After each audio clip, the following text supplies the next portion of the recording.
It may feel like Nintendo's always missing out on Rockstar games, but that's not true. We had Austin Powers' Oh Behave for the Game Boy Color, and a few other games. Now, but over the years, Nintendo platforms really have had a lot of Rockstar games. The GBA got Max Payne, the Wii got Bully and Manhunt 2, and Rockstar Table Tennis, and the Switch has had Red Dead Redemption and LA Noire. And of course, I have missed out all the GTA games because that's what we're talking about today. It is interesting to backtrack even further and see games like Body Harvest, which very clearly inspired GTA 3 in many ways. But we're looking purely at Grand Theft Auto games. And over the years, this has amassed to 5 different GTA games. So let's begin at the very beginning with Grand Theft Auto 1 for the Game Boy Color. This game on PC and PlayStation was incredibly ambitious. It may be top-down in an era of mostly 3D games, but there's so much going on. There's always cars moving in the traffic, there's radio stations playing music and having commentary. And of course, the gameplay premise of GTA was there from the very beginning. You go to payphones, you get missions, you go around the world, you perform those missions, you get money. Rinse and repeat. That's exactly how it is today, only now the payphone is a cutscene with people. Now, you probably know Grand Theft Auto as a PC or a PlayStation game, but you probably don't think of it as a Game Boy Color game. But both GTA 1 and GTA 2 did get Game Boy Color versions, and it's impressive. They managed to squeeze the entire game onto a Game Boy Color. Every mission is here. The world seems to be fully intact. It is incredibly impressive what they put together. However, it's one of those things that's more impressive on paper, because when you're actually playing, you're going to be saying, where are all the cars? They're just putting them side by side a moment, PlayStation and Game Boy Color. The PlayStation version has cars zooming by all the time. There's always a chance to snag a new vehicle. Whereas on the Game Boy Color, it's very unlikely a vehicle ever spawns. And when it does, it's equally unlikely you're going to have a chance to actually get it before it zooms off screen. There's very few cars, very few pedestrians, and when you finally get a car, the acceleration does not exist. It just goes from nothing to everything with the tap of a button. It really is impressive they took a modern PC and PlayStation game and squeezed it on the Game Boy Color in its entirety. But there's so many gameplay compromises that I would not recommend playing GTA 1 in this state. But for what it is, neat. However, GTA 2 upped the ante a ton. Look at this. Pedestrians and cars everywhere. You can walk around the city, you can stand still, you can keep moving, it doesn't matter, things are going to keep spawning. This is a far more impressive game than its predecessor, and it's legitimately not just cool on a technical front that they managed to squeeze GTA 2 onto the Game Boy Color, but also in a playable front. That's not to say it's flawless, you still get in a car, and the acceleration, while not 0 to nothing now, is more like 0 to 50 in like half a second. There's a little bit of build-up before you start zooming off, and then you're straight on zooming. And it's not helped by the screen crunch of the Game Boy Color either. You see far less than you would on the PlayStation. But it is all intact. This is still GTA 2. You can still go around and have 3 different factions that you do missions for, following those arrows, like working with the Yakuza if you want to, doing their missions. If you've played GTA 2 on the Game Boy Color, then frankly you've played GTA 2. It's not the best version out there, but it's a very competent one, and extremely impressive for its era. You know what's even more impressive? These two launched in the same year. November 22nd, 1999 in America for GTA 1, and then December 2000 for GTA 2. So a year and a month, which is just bonkers for not only porting a second game with its own systems and evolved visual style, but also fixing everything mechanically. They went from what felt like a prototype to a fully finished product. Incredibly impressive. In this era, Rockstar moved incredibly fast, and just 1 year after the release of GTA 2 on the Game Boy Color, came Grand Theft Auto 3, and this game changed everything, not just for the series, but just gaming as a whole. And of course, Nintendo did not get this one. This was initially exclusive to PlayStation 2. It came to PC around 7 months later, and then Xbox around 2 years later. Grand Theft Auto definitely shined on PlayStation 2, but it never came to GameCube. The only Rockstar game on the GameCube was Smuggler's Run Warzones. But the GameCube as a system very rarely had mature games, and when they did, they were published by Nintendo. It was like Eternal Darkness and the Resident Evil games. Most publishers did avoid Nintendo when it came to M-rated games, and maybe there's more reasons for it too, because the GameCube uses mini-discs rather than full DVDs. Maybe it just couldn't work. But for this era, GTA was off Nintendo. But not entirely, because the Game Boy Advance, much like Max Payne, also had another Rockstar game, being Grand Theft Auto Advance. And I did a little bit of a vibe check for this one before fully getting into the game, and it seems most people just flippin' hate Grand Theft Auto Advance. And after playing GTA 1 and GTA 2 on the Game Boy Color, I was actually really impressed by this one. So this game is like a mix of GTA 1 and 2 and GTA 3. It's actually a prequel to GTA 3. In the story, there's characters like 8-Ball that reappear and give you missions. You're not going to payphones anymore, you're doing proper personal missions with their own little cutscenes, which are just, two floating heads talking. But there's also big gameplay changes like the minimap, and that's actually a huge innovation for top-down GTA, because a lot of the time you can't really see what's coming up, you're reacting to these turns as they appear. But with the minimap, you can see them coming up way before they appear on screen, so you're glancing back and forth between that minimap and the actual road to fully understand when the turns are coming, and it makes them way more playable than the original PlayStation games. That being said, there's a lot of screen crunch though, so putting them side by side you can see way more in the PlayStation games. You've really got to rely on that minimap. But technically, I think this is incredibly impressive. There's a bit of 3D going on here too. Some of the buildings are 3D, and the cars feel a bit 3D. You can even knock them over and just turn them on their side just like in Grand Theft Auto 3. It is really, really impressive what they've built here. And the car handling, I think, is fine. It's definitely a lot better than the Game Boy Color games. But the big weakness of Grand Theft Auto Advance is the on-foot sections. The sprite quality is a lot lesser here than the car gameplay, and the gunplay is not great. If you've got a shotgun, it's not so bad. It could definitely be worse. Basically just strafe and point your gun at the enemy and blast them. The frame rate doesn't really hold up in these portions, but it's fine when you've got the shotgun. But if you've got a pistol, man, I just miss everything. It's so hard to actually hit anything, and the enemies have so much aggro. So if you're using your fists or a bat, they're all just going to come and just plummet you. That is definitely the weakest portion of this game. And if you were to rank just the standalone Grand Theft Auto games as full releases and not just ports, this probably is the worst one. I do agree with that. But it's still pretty competent. Like, the worst Grand Theft Auto game is still a pretty good game. And as a GBA hardware showcase, I think this is great. Now, as the years went on, the GameCube of course didn't get Vice City, it didn't get San Andreas, Rockstar didn't port GTA 4 to the Wii. However, one thing they did do was give the Nintendo DS its very own Grand Theft Auto. And this was an interesting time, because the PSP had just had its defining games being GTA games. Liberty City Stories and Vice City Stories were remarkable.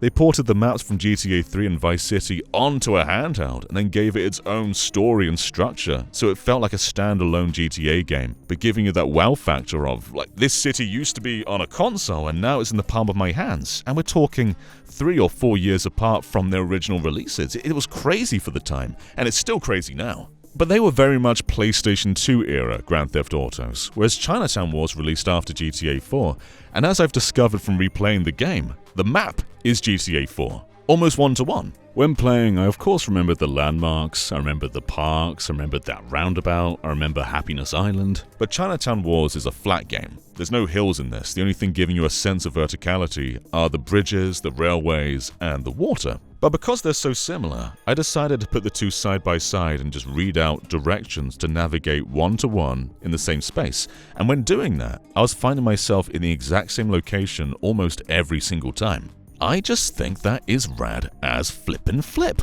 So Chinatown Wars is basically the fourth Grand Theft Auto 4. You've got the main GTA 4 campaign, you've got the Lost and the Damned, you've got the Ballad of Gay Tony, and then you've got Chinatown Wars. They're all part of one saga. Now, before I actually decided what this video was gonna be, I played a huge chunk of the game on PSP because I always heard this version was the best version. And actually, playing hours of the PSP game and then playing the DS game in its entirety, I do not agree that this is the best version in any way. Almost everything the PSP does is actually worse for Chinatown Wars. Now, of course, the graphics look better, that's one thing it has going for it, and there are some exclusive missions. They're over incredibly fast, but one of them does have an interior, and Chinatown Wars has very few interiors, so that's kinda neat. But it's very much something that you're not really gonna clock when it comes to the full game, because it's just minutes of gameplay, really. Let's talk about the minimap a moment, because as we established in GTA Advance, this is crucial to top-down GTA. You can't see when the turns are coming up, so it's very important to glance at the minimap and plan ahead while you're racing along. Just as an example, like if we're going here, how long do I have to react to this left and right turn? Let me show you. Well, there it is. There's next to no time to react. And let's look at the PSP game a moment. Very similar, right? But pay attention to the minimap. It's very zoomed in the PSP version, and there's no way to zoom it out like you can in GTA 4. And now, look at the DS version. That minimap is on its own second screen, occupying the majority of that space, and the real estate of view is so much wider than what PSP has. I was finding myself crashing quite a lot in the PSP version of Chinatown Wars, and that wasn't the case on DS because I could see what was coming up in a way that I couldn't on PSP. So yes, what you actually see on screen is wider because it's in widescreen on PSP, but the actual verticality is identical. In fact, it seems a bit further on DS, like going to the exact same spot and layering them on each other. DS can see just a little bit further, and that's on top of the much broader minimap letting you plan and plan ahead. And that's not where it ends. DS wins in so many other areas too. I found throwing objects to be really awkward on PSP. You hold down the L button and just sort of aim with where you're moving. Whereas on DS, it's basically dual sticks, because you're moving with the D-pad, and then your right thumb is sliding in 360 degrees on the touchscreen, so you can move and throw really clearly. Whereas on PSP, I was blowing myself up most of the time when I used any throwing mechanics. And then there's all the touch mini-games, like when you get into a parked car, you've got to hotwire it. And on PSP, they try and mirror all the DS inputs by wiggling the stick or pressing buttons, but it feels strange there. It feels like it doesn't really belong. Whereas on DS, it's a natural fit for all this stuff. And then you've got things that just don't really make sense on PSP. Like at one point you've hijacked an ambulance, and you've got to be trying to keep the person alive by pressing on their chest on the DS version. Whereas on PSP, just press the L button. You've lost all context of what made that scene cool in the first place. And then there's all the cutscenes, which are way cooler on DS because they happen on two different screens, especially the intro. But look how they changed it here. It's not as neat. It's not as cool. You're in this old boat that barely moves, and you're running from the cops, but you've got to rev it every time because the engine keeps stalling. You've got to find certain spots where your signal's being jammed, so you're following the radar on the bottom screen and trying to wait until it gets corrupted and find the exact spot. You're putting a rifle together and twirling the pieces in place and shoving in the ammo. There's so many cool touchscreen elements that feel crammed into the PSP version. And that's not even accounting for the really long save times. Like, watch the comparison here.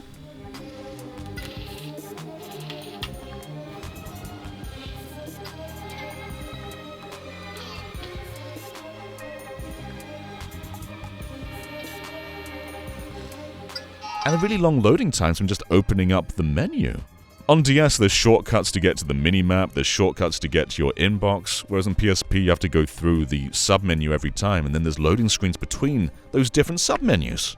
I frankly think in no way is the PSP version better other than the exclusive missions. Not even in control either, because while the PSP has an analog stick moving in 360 degrees, the actual driving mechanics are made for the D-pad. Every time you stop steering, the car auto-adjusts into a straight position, so you don't really need those different degrees of movement, you just need 8, and it's built around that. It is worth noting the game is also available on mobile, and interestingly the mobile version doesn't have as good visuals as PSP, but it does manage to blend all the DS elements in really well, so that's a valid way to play too. Anyway, I love Chinatown Wars. This does way more than just bring GTA back to its top-down roots in a modern setting. It really adapts and evolves them, because this is a 3D game. It's not like the old GTAs where you're moving around with this fixed camera. The camera in Chinatown Wars moves with you, and so you're always looking where the car is looking or where the player is looking. It makes things far easier to navigate, and the world itself just feels deliberate because it's based on GTA 4. No street really feels the same, and by the end of it, you're going to be able to navigate without that minimap and know exactly when these turns are coming up, when there's a bridge, and just how to get through this version of Liberty City. I also think there's many ways that this is one of the best GTAs of them all.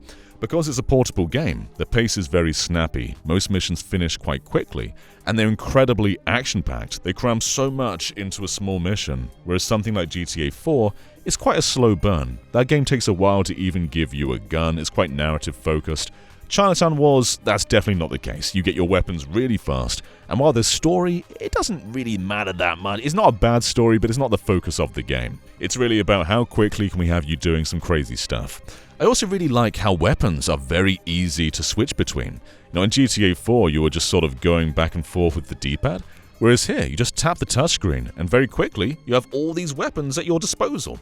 And on PSP, this was the first Rockstar game to have a weapon wheel. Before Red Dead Redemption, before GTA 5, the weapon wheel originated in Chinatown Wars, and this really was where it's popularized. Other games did it beforehand, but this is where Rockstar tried it, and I feel like the industry followed, including Animal Crossing. Speaking of Animal Crossing, the turnip stock market is also in Chinatown Wars. So when finishing most missions, you're going to realize you don't really get that much money. You'll get maybe $50, $100, nothing that can really buy you a whole lot of stuff. And so if you want to load out on money to buy apartments or buy new weapons from ammunition or whatever, what you have to do is become a bad little boy.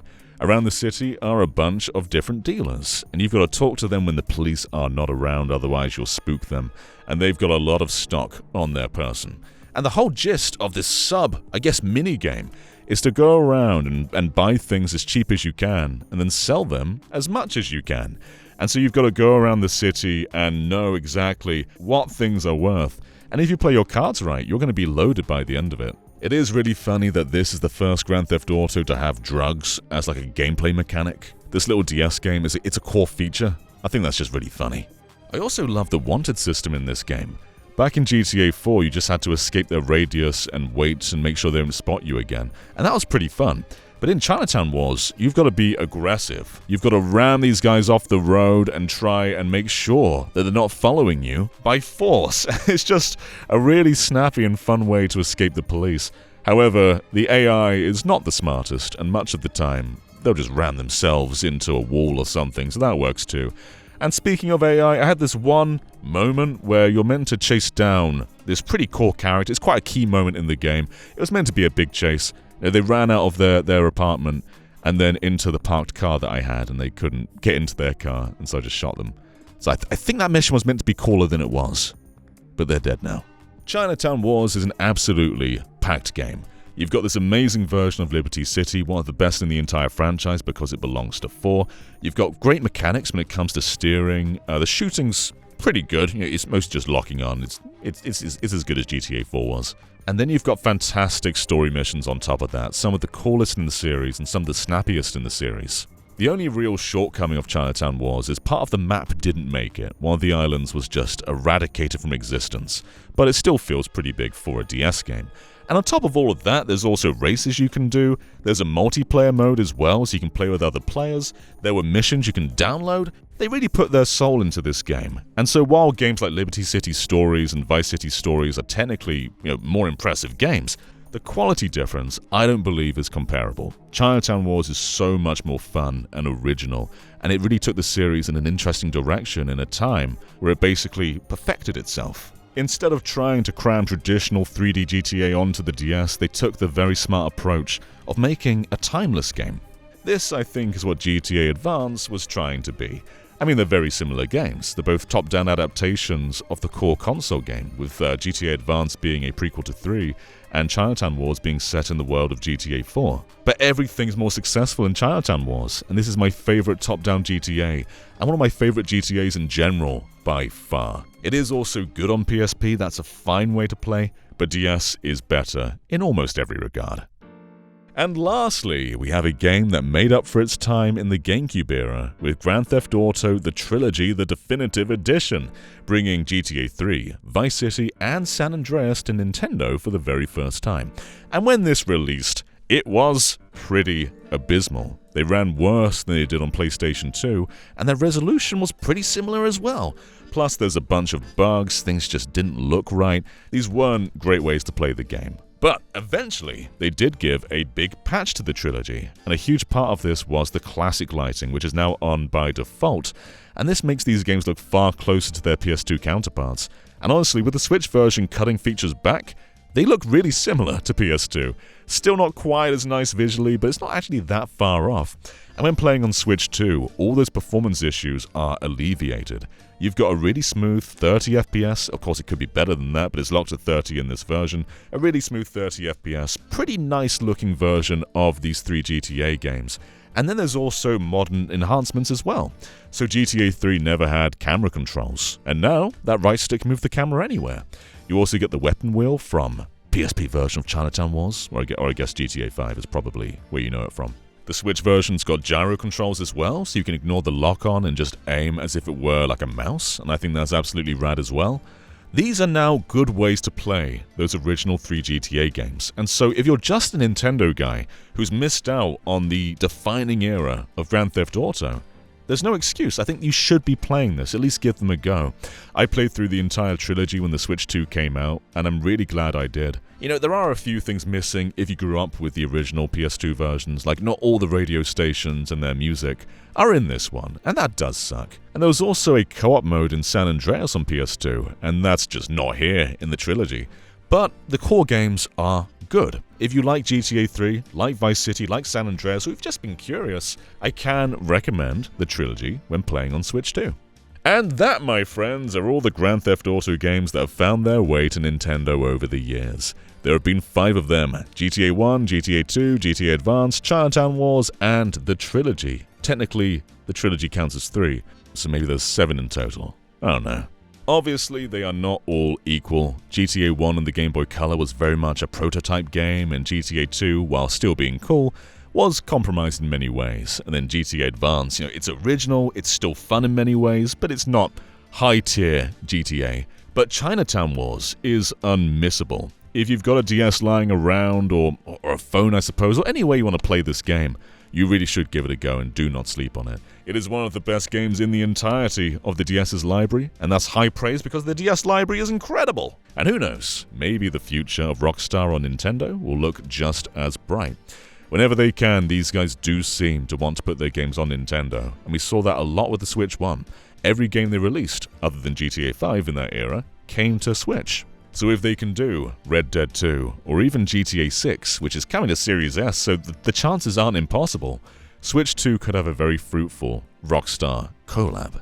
Anyway, thank you so much for watching, and I will catch you next time. Bring back Grand Theft Auto Chinatown Wars on all platforms right now. Do it! Bye-bye, everyone.